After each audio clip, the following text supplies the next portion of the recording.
So these are the batteries that we're going to use for our solar system. We have 8 of them in total. They're going to be hooked up into series parallel. So what that means is that we're going to be running a 24 volt system. So 2 batteries are going to be hooked up in parallel. So this one's a 12 volt, this one's a 12 volt. So they're going to be hooked up together to give 24 volt. And then we're going to have 2 more batteries to do the same thing, and again and again. And when that's all said and done, we're going to link all of them together to give us the common ground for the 24 volt and a common positive for the 24 volt. That's going to give us about, works out to 21 kilowatts of power, which is 855 amps if we need it off the shot. Now the inverter is an 8,000 watt inverter and will only draw 355 amps at peak. So in theory we should, if we maxed it out, we should be able to get about 2 hours out of it. But that's a lot of power, and I don't think we're gonna pull that much. It usually works out to about a lot less than that. The batteries are a deep cycle 220 amp hour battery. So what that means is they're rated at 20 hours. So for 20 hours, they will consistently put out 220 amps. So we size those up together and it gives us 21 kilowatts, or kilowatt hours, I guess. So we should have lots of power. And we got charge controllers out there. We'll get more into the power inverter when we get that all mounted, and I should be good. What kind of servicing do these batteries have?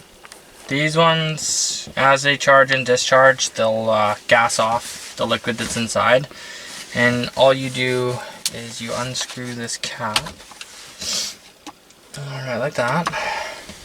And inside is a liquid. I don't know if you want to come over here and look or not, but pretty much any car battery, it's filled with water. When it's charged, it's sulfuric acid. So you don't want to go poking your finger in there, it'll get pretty bad pretty quickly. But over time, this liquid is going to gas off and slowly reduce. So about once a year, we're going to have to come out and make sure that they're topped up, and you just use deionized water for it is the best thing to use. Perfect. Anything else we should mention about the batteries if someone else wants to do what we're doing? They're heavy. They're heavy. 8 batteries is around almost 540 pounds. Yep. So at a truck, we just loaded these onto a skid and just put the skid on the back of the truck. But you pretty much have to hand bomb these guys. You can't really, depending on where you put them, I guess. Another thing too is our box that I'm sitting in. We're going to be putting in some venting to make sure that no gas builds up, because it is explosive, and if it does build up and something sparks, it will explode. So this box is, because we're, minus 30 during the winter, we have to have it insulated. The batteries have to stay warm, otherwise they freeze, and there's a lot of money out. So you want to make sure they stay warm. But being that these gas off, this box is insulated, but it's not sealed. So it doesn't have any vapor barrier, it doesn't have any sealing or anything like that to allow air to pass through more easily. Because you don't want gas sitting in here. It's not good if it does that. So in one of the few instances, air leaks are good. We're gonna have to probably drill in some holes and put some conduit in there to make some air channels for stuff to gas out, so we don't get a buildup of anything. We're going to connect these. It's kind of cool actually, he labeled red and black on each side, so that makes it easier. Nice. So to get 24 volts, which is what we need, we are going to connect the negative, let's call this bank 1, 2, 3, and 4. So we're going to have 4 banks of 2 batteries. So we're going to have positive connect to negative, positive to negative, positive to negative, positive to negative. And then this is going to be our power off each bank. So this is our positive off each one. So we're going to link all these together. And then these are going to be our grounds. And then from those, we connect to our main lines to run to the inverter.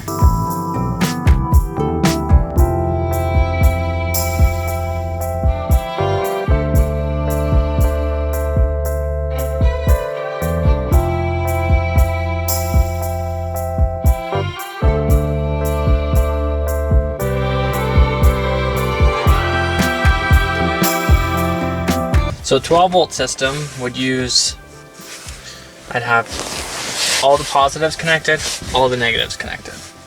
Okay. And then that would run to the inverter. We're doing a 24 volt system, so we have 2 batteries connected together. That's so fucking weird to think, because I'm like running through the diagram in my head and I'm like, it's still positive and negative, but it's not 2 rows of positive and negative. Like, so for 12 volt, what I would do is I would connect all these together, all these together, all these together, all these together. But this way, I have these are together, and these are together. It really kind of fucks with you, actually.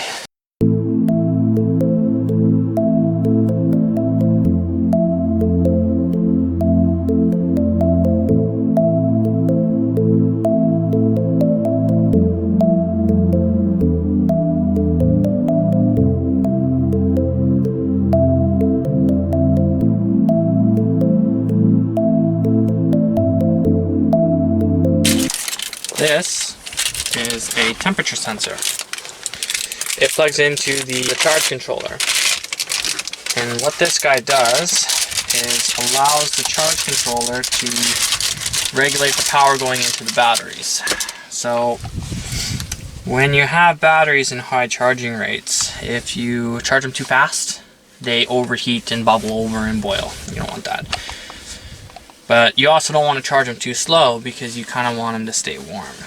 So what this is a little temperature probe, and it monitors the temperature of the batteries and actually adjusts the charging accordingly. So if the controller knows that the batteries are cold, it can pump in more power because it doesn't have to worry about it overheating. But if the charge controller knows it's hot, then what it can do is dial back the charging so that it cools down the batteries.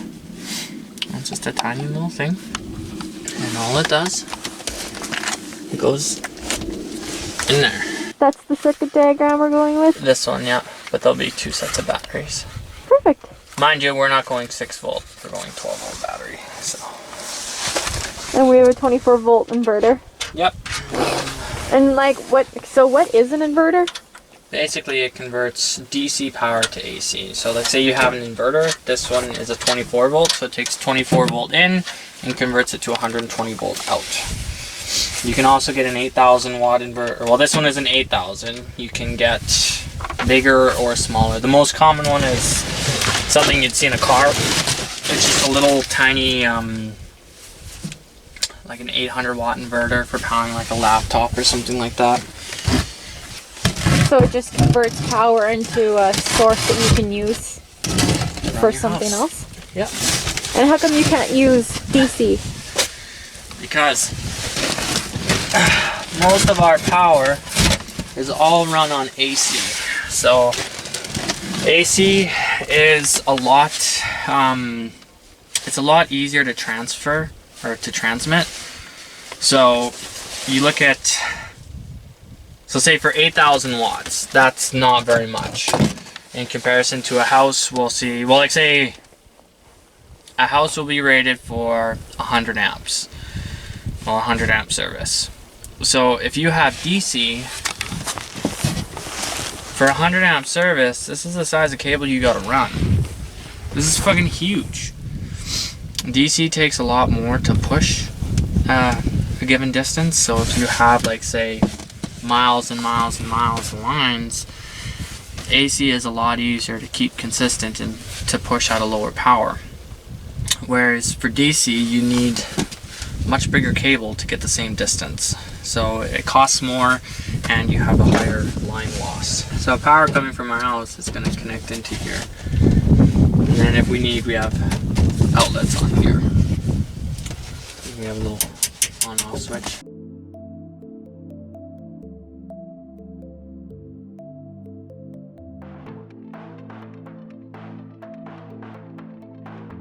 This is our charge controller.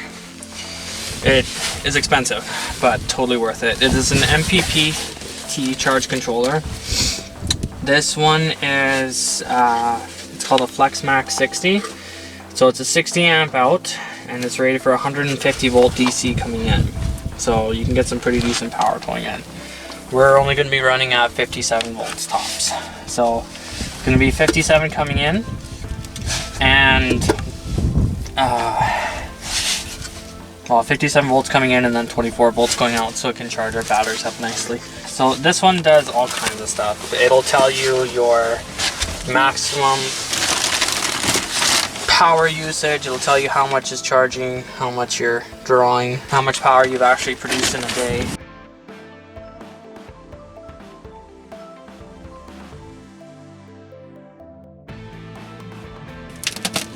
So in here we have two connectors. One of them is for the temperature switch and the other one is actually for, I believe it's building logic, so you can control it with a computer system and you can have remote monitoring and stuff on it. And we have our solar panel, positive and negative, and battery, negative and positive.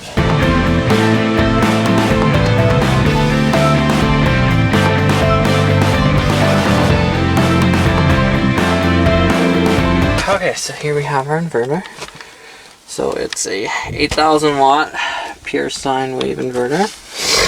We have 4 outlets on top. So if we have to do anything inside the box, we have power right here, or when we're building, we'll be using these.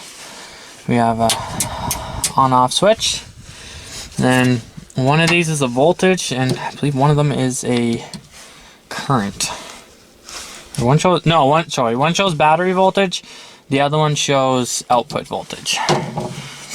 So if you need more than, these outlets don't really supply that much power. So if you need more, there's actually under this cover, there's a terminal block, which is what we are actually going to be using for our wire where it comes in. And you can go down into here. You can't really see, but we connected these big ass cables to some terminals down here. Those connect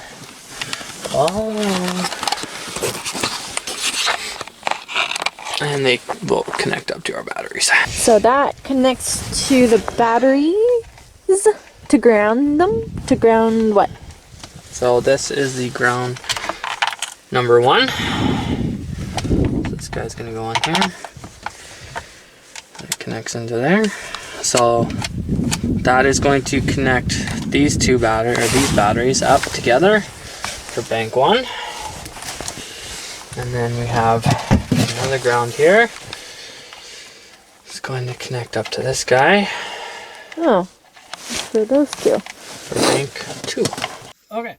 Well, basically, we rewired it in a different circuit because we were sold the 6-volt batteries instead of the 12. Yeah. So, what did you do today? So, if it was 12 volts, what it would be is it'd be 12, 12, 12, 12, 12, 12. That would give, you hook these up in series, it gives 24 volts per string. But these are 6 volts. I still need 24 volts. So instead of it being 12, 12, 12, 12, it's 6, 6, 6, 6. And then so on further down the line. So to get 24 volts, I need 4 batteries to get there. So we have 6 volts. Well, let's start with here. So this is our positive terminal for, say, bank 1.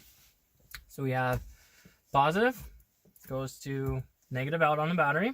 Negative comes around to positive on here. Now when I read voltage on this positive, this one is a negative. So when I read power on this negative to this positive, I will get 12 volts. Still not enough, I need 24. So from this negative, I come around to this battery. to this positive, and then the negative out on this battery goes to the positive on this guy. And then the negative out on this guy, when I jump and test power from this negative to this positive, I have 24 volts.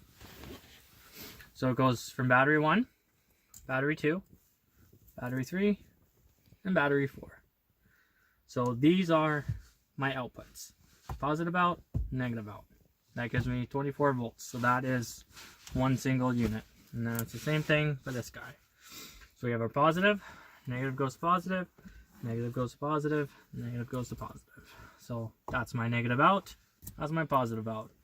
24 volts here, 24 volts here. And when we flick on our power inverter, we have 25.2 out, or that's our battery voltage, and that is our electricity output. So 120 volts AC is what we're getting at. So, does any of that make sense? I was not listening at all, actually. I'll rewatch it when I edit this video. Yeah. That was a lot to take in.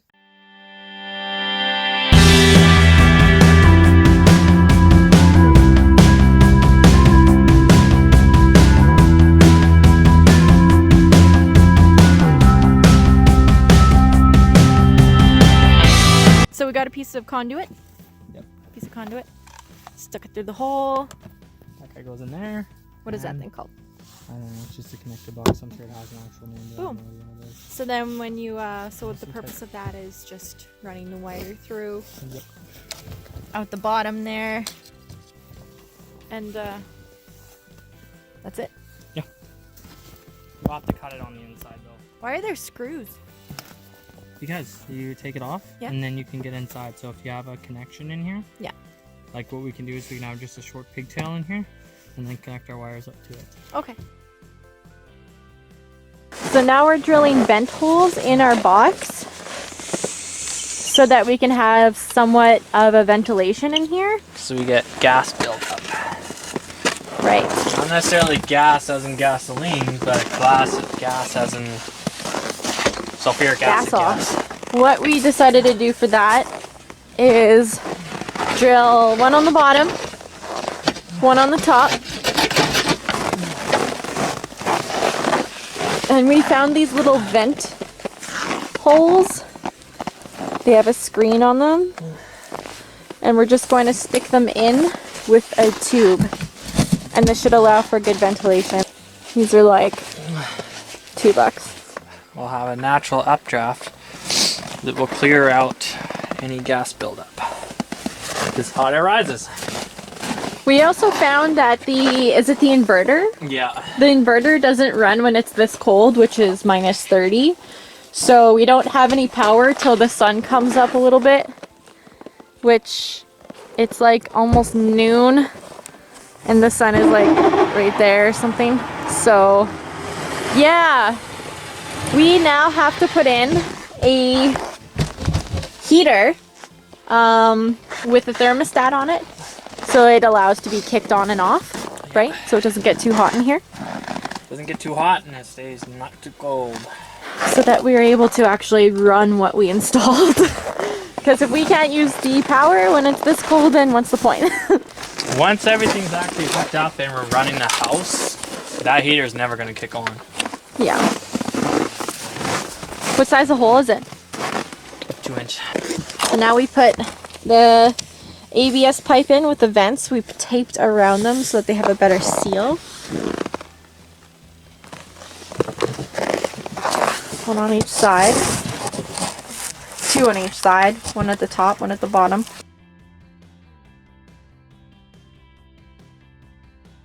So yesterday we found out that our panels put out how much? They picked up sunlight at 9 o'clock in the morning, which is awesome because there was no sunlight. It was like blue pre-dawn, so that's exciting. So we don't have to worry about short days. We had at least 9 hours of power total that we were actually getting, which is unbelievable, especially considering we're only rated for 5.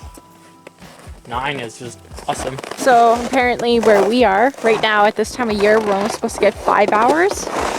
And we got 9 yesterday. What? I said that's what we're supposed to be getting is 5. Yeah. And we got 9 yesterday. So these panels are at a good angle. They seem to be good quality and they have been performing amazing.